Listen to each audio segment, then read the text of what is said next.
शहर की लुगाई गांव को आई। मधु शहर में रहने वाली पढ़ी लिखी मॉडल लड़की है। वो और पवन साथ कॉलेज में पढ़ती थी। धीरे धीरे उन दोनों में प्यार हो गया। पर पवन गांव में रहने वाला एक साधारण सा लड़का है। मधु के पिता हमेशा उसे ये बात कहकर ताना देते हैं, तुम वहाँ गांव में कैसे एडजस्ट करोगी?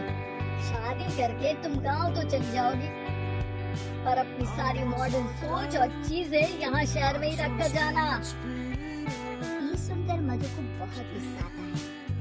तो क्या हुआ अगर वो लोग गांव के हैं? मैं वहाँ जाकर उस घर को बिल्कुल शहर की तरह बना दूंगी। शाम होती है, मधु पवन को वीडियो कॉल करती है। अच्छा हुआ तुमने वीडियो कॉल कर लिया। हाँ, मैं तुम्हें आज अपनी माँ से मिलाता हूँ।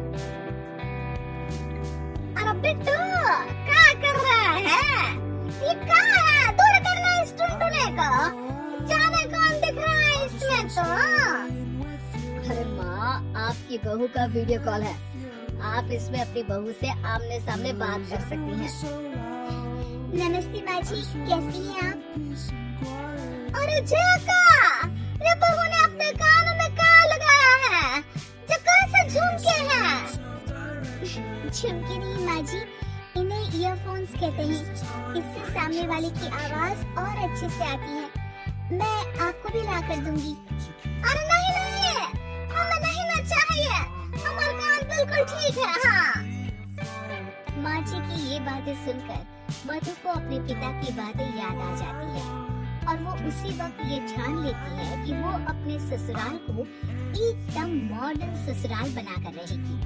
कुछ दिन बीत जाते हैं। पवन और मधु की शादी हो चुकी है। आज मधु का अपने ससुराल में पहला दिन है। माँ जी, मैं आपके लिए एक तोहफा लाई हूँ।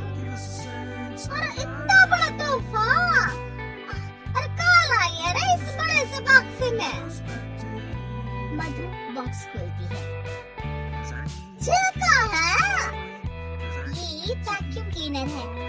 मैंने आपको झाड़ू लगाते हुए देखा तो सोचा अब आपका काम आसान हो जाएगा। और वो बहुआ, तूने मुझे झाड़ू लगाते हुए देखा तो तू मेरे हाथ से झाड़ू लेकर खुद भी तो लगा सकती थी ना। पर नहीं, तूने तुझे मशीन लाकर मेरे हाथ में दे दी कि ये काम हमेशा मैं ही करूं। ये आजकल की शहरी छोरियां बिल्कुल नहीं बदलेगी। मधु को मन ही मन गुस्सा आता है, पर फिर भी अपना गुस्सा भूलकर मधु माँ जी को वैक्यूम क्लीनर इस्तेमाल करना सिखाती है। अगले दिन मधु सुबह उठती है तो ये आंगन में से कैसी आवाजें आ रही है? मधु दौड़ती दौड़ती आंगन में जाती है और देखते ही चौंक जाती है। अरे माँ जी, ये आप क्या कर रही हैं? और वो कहाँ है ना? सुबह मैं जब कुएं से पानी निकाल रही थी तो मेरे कान की बाली उसमें गिर गई थी। तो ये तेरा वैक्यूम ना सारी चीजें अपनी तरफ खींच लेता है ना, तो मेरी बाली भी तो निकाल ही देगा।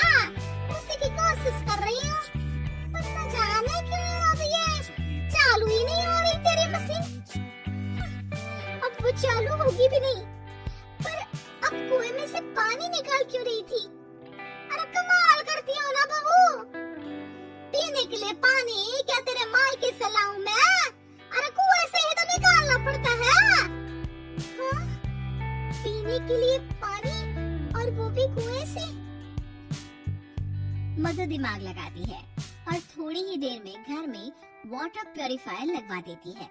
ये देखिए माँ जी, इसमें बस एक बार पानी भर देंगे तो नल में पानी साफ होकर बाहर आएगा। अरे वाह रे बहू, ये तो बहुत ही बढ़िया चीज है। रात हो जाती है। मधु जैसे ही प्यूरिफायर का नल चालू करती है तो अचानक से फट जाता है और सब जगह पानी पानी हो जाता है। अरे ये क्या हुआ? ये क्या हो गया? मैंने तो बस इसमें उबला हुआ पानी डाला था, ये इतनी जल्दी खराब हो गया। और ये सारी सारी चीजें सब ऐसी ही होती है कपूरी। क्या आपने इसमें उबला पानी डाला था?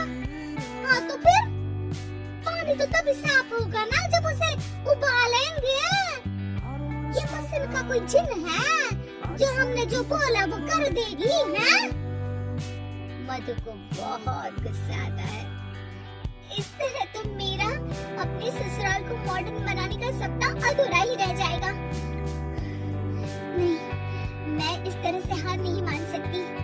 थोड़े ही दिन में मधु पूरे किचन को मॉड्यूलर किचन में बदल देती है। अरे वाह वाह, इतनी सारी अलमारियां! माँ जी मॉड्यूलर किचन देखकर बहुत उत्सुक हो जाती है। ये बक्सा का है? बहू ने शायद गलती से इसे यहाँ रसोई में रख दिया है, और है तो ये बहुत ही बढ़िया। अगले दिन सुबह, अरे मेरी क्या हो गया? मैं तो बर्बाद हो गई। मेरी सारी पूंजी जलकर राख हो गई। मेरा अब मैं क्या करूं? माँ जी की रोने की आवाज सुनकर मधु दौड़ी दौड़ी किचन में आती है और इतना धुआं देखकर घबरा जाती है। ये सब कैसे हुआ माँ जी? ये आग कैसे लगी? ये सब तेरा इस मॉड्यूलर किचन की वजह से हुआ है, और ऊपर से तूने तिजोरी जो रसोई में रख दी थी। मैंने जैसे ही अपने गहने और पैसे इसमें रखे और बाहर से इस ताले को घुमाया, तो 5 मिनट में ये आग बुझा होकर पटक गया।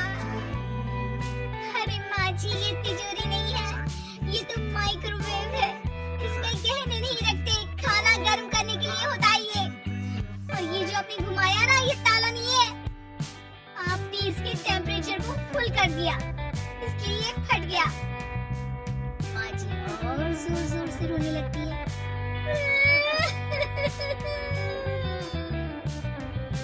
मधु सर पीट लेती है और कसम खाती है कि अब ससुराल को मॉडर्न बनाने की कोई कोशिश नहीं करेगी। मुझे माफ कर दीजिए माँ जी, आप जैसी हैं वैसी ही ठीक है। मधु को अपने पिता की कही बात याद आ जाती है और मधु वापस घर और किचन को